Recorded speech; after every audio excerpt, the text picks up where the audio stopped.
I say all of that to say that changed my life because as I got a little older and I stopped going to my grandmother's every year, I realized that that was the most formative years of my life.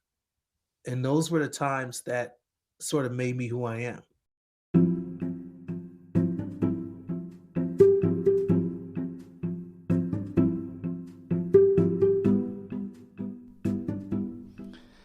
Hello, and welcome to another episode of Live Through That, the companion podcast to my book where I look at influential 90s musicians and where they are today. I'm Mike Hipple, and on this podcast, we'll dig a little bit deeper into the lives of some of the artists I feature in the book. Remember, you can get yourself a copy of the book now using the promo code PODCAST15 to get 15% off at the link that you can find in the main page of the podcast. Today's guest is rapper Speech from Arrested Development. If you were anywhere around a radio in 1992, you most definitely are familiar with their big hit, Tennessee. It was everywhere that year. Speech's story today is how his youth there in a rural Tennessee town shaped him to become the artist he is today.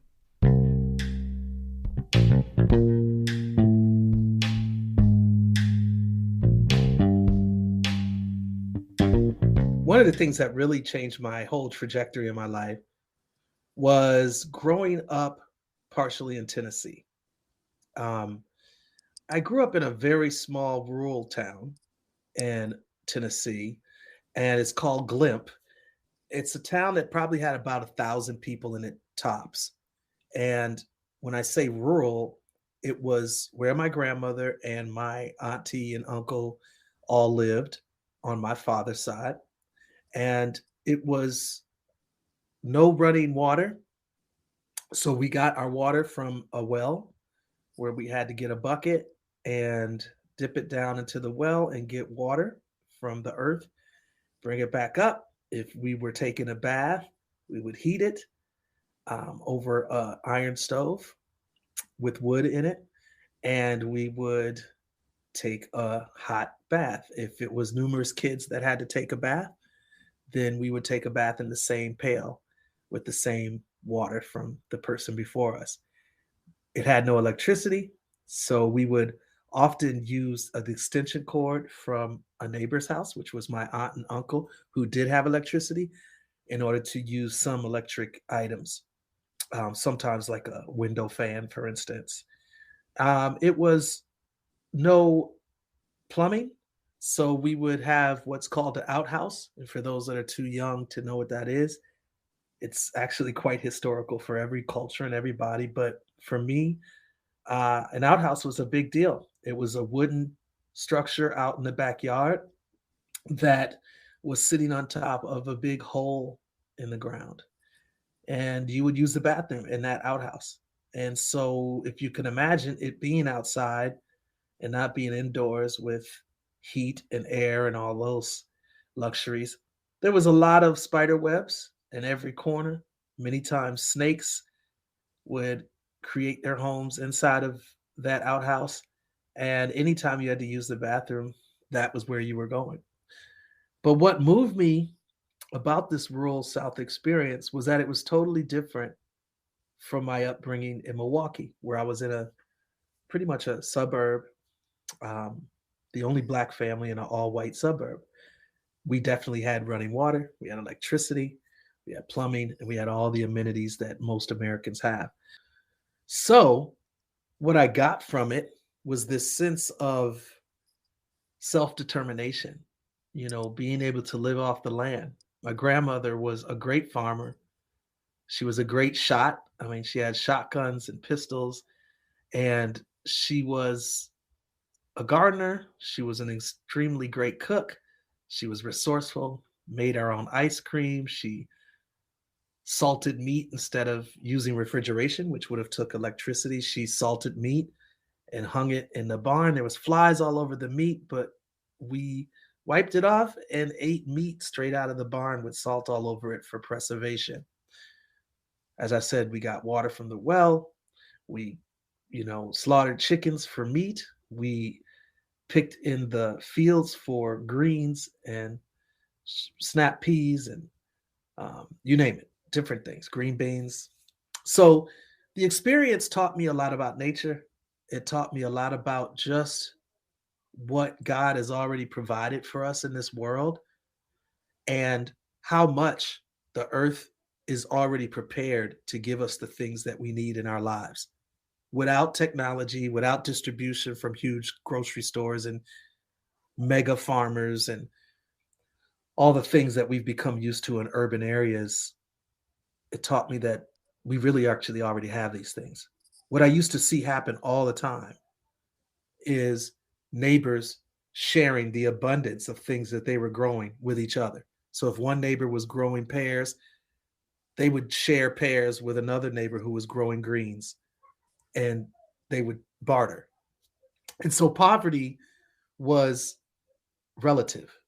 It was depending on what perception you had on what was going on. Most of the time people look at poverty and they say, well, you can't afford to get things. And we had everything we pretty much wanted because we bartered and we grew our own things and we made our own things from scratch. As a child, I was able to play a lot in nature. And it took a ton of creativity, but it was fun as hell. Like just jumping things and finding new places to explore, trying new, fruits that were on the vine, finding out which fruits weren't good, which fruits were good. Like all of these different things, just there never was a boring day, and there never was uh, a dull moment. I mean, we played from sunrise to sunset every single day, and we had food to eat, but it wasn't plentiful. I mean, we were poor, but it wasn't I don't we didn't feel like we were missing out on too many things. I say all of that to say that changed my life because as I got a little older and I stopped going to my grandmother's every year, I realized that that was the most formative years of my life. And those were the times that sort of made me who I am.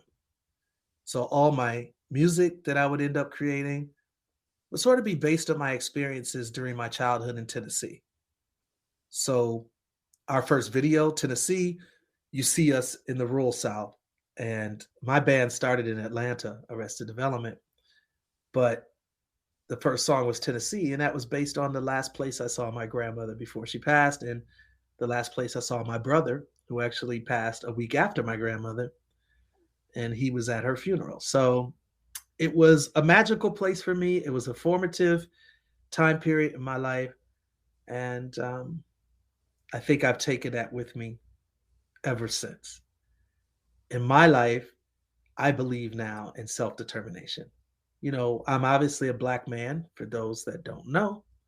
And as a Black person, there is a lot of trauma that we face from our ancestral realities to our present day realities.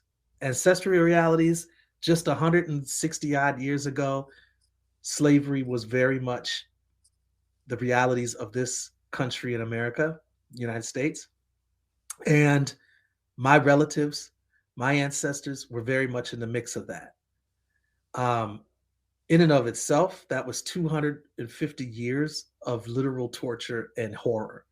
So one might not be able to imagine, unless they're Black, just how much that still actually has an effect on every single Black person in America, whether it's just through the stories of their ancestors or whether it's through the lack of opportunities to this day that carried on from those eras, which were very, centuries long eras. So it's very big. And yeah, for me, self determination is and has been the way that I approach getting out of that trauma and getting out of that oppression that still happens today. So my wife and I are business owners. We run our own things in Arrested Development. As a leader of that group, I wanted us to make sure we, ran our own business.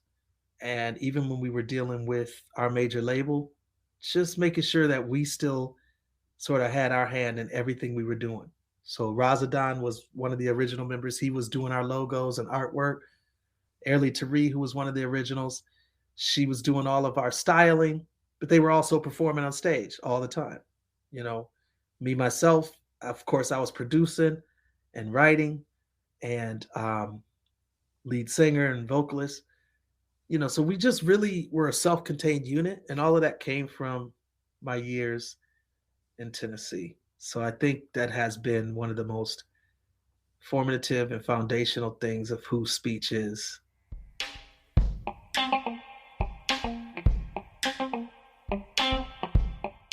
Thanks, Speech, for that story.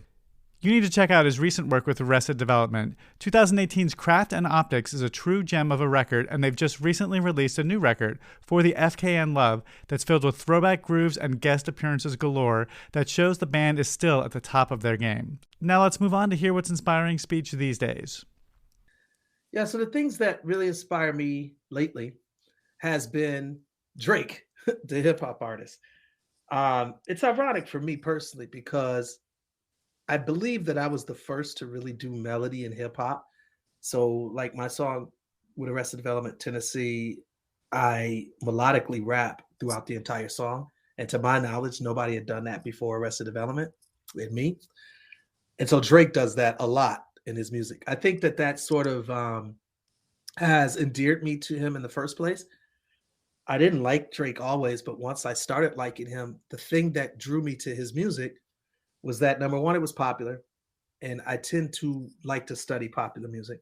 And then number two, the younger generation was really into it. So it made me want to study it as an older guy, And third, out of the stuff that I'd heard in hip hop from the younger generation, his was the most vulnerable.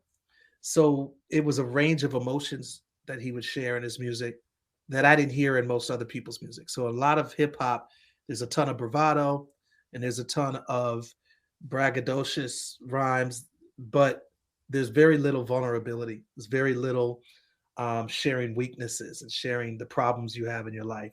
Most of the time, it's talking about the riches you have and how you've overcome and how you're, living large and the women that you can get or how strong you are, whatever, where no one should mess with you. And if they do, you can kill them and all of this kind of stuff. Maybe it's about drug deals that are going on. So these are the things that hip hop tends to be about. And Drake's music, ironically, has some of all of that, which is why I think he's so popular right now. But I also like the fact that there was more vulnerability in his music, and there was times where you could see inside of his weak spots and the things that he felt he wasn't good at or failed relationships, which a lot of his music is about relationships. So that's also unique about his music because most rap nowadays doesn't really go into actual relationship scenarios. It more so just talks about sex. So his goes into sex, but it also talks about relationships and how a woman might have hurt him or how he hurt her. And because he uses melodies, a lot of times you can feel the emotion a little more than if you were just sticking to words with no melody. So I like that fact. I like the fact that a lot of his music was unorthodox as well, especially the beginnings of when I started getting into his music. It was very unorthodox. A lot of times he didn't rely on heavy hitting beats, but more so muted and filtered from an EQ perspective, filtered beats, which was pretty unique and a little daring because in hip hop, a lot of times you really want people's heads to nod heavily. And he would go an opposite route and it was still taking on. It was still being celebrated by millions and millions of people. The fact that he's the biggest selling rap artist, I think, or one of, maybe he's one of the top two, maybe Eminem is number one, I'm not sure, but the fact that he's that big also intrigued me. It reminds me of Arrested Development to some extent because our first album, 3 Years, 5 Months, and 2 Days in the Life of, was very similar in the sense of it was very organic and unorthodox take on hip hop, but yet very, very well received too. So I think the Drake music reminds me somewhat of our trajectory, and it also intrigues me because of the breadth of what he'll tend to talk about. So that's one thing that I've been digging. Another thing for me personally is nature walks. As I said earlier, I really connected with the rural South, and my experiences in nature then, and I still love it now. I mean, probably the biggest thing that I do on a consistent basis is take nature walks. I talk to myself a lot. I may be crazy. I know people say if you talk to yourself, you're crazy. I just may be crazy because I definitely talk to myself a ton. And I talk out loud and I just talk about my life, the things that I'm wanting. Sometimes it's prayer, other times it's just talking things out to myself. It helps me to untangle my thoughts on or decompress my stress and think about my life in a broader sense. And nature has a way of, for me, setting setting my whole human experience into some type of context that's relatable to me, as opposed to maybe watching TV or even reading a book or listening to an audio book. Nature for me is way more effective at helping me understand who I am in the context of this big world and these billions of people that exist on it. So it's probably the second thing that I would say. Third thing for me is riding. I have a Jeep and it's a Rubicon Jeep, which is like a Wrangler where you can take off the doors, take off the hood, and all of that is very important to me because I like traveling. For some reason, it's like maybe when people were children and they were able to sleep in a car while their parents took a road trip or something. Sometimes that's the best sleep for a lot of people, and it definitely was for me. But as an adult, like just traveling through space um, does something to me spiritually, emotionally, and my energy just changes when I'm able to travel through a space, and especially in a car, so or a bus for that matter, because I'm an artist, so I do tour buses a lot. All of those things really help me to open my mind. It helps me to open um, my creative thought, and it sort of taps me into a higher power, and I love that. So I tend to write songs a lot when I'm in the car. Melodies come to me easier. Many of the songs that I've ever written conceptually started in the car, like just driving around. And I personally think it's time and space travel that really just it allows the mind to be unanchored to anything and allows you to just feel free. So I think it's like the equivalent of some type of psychedelic drug. Those are the things I'm into.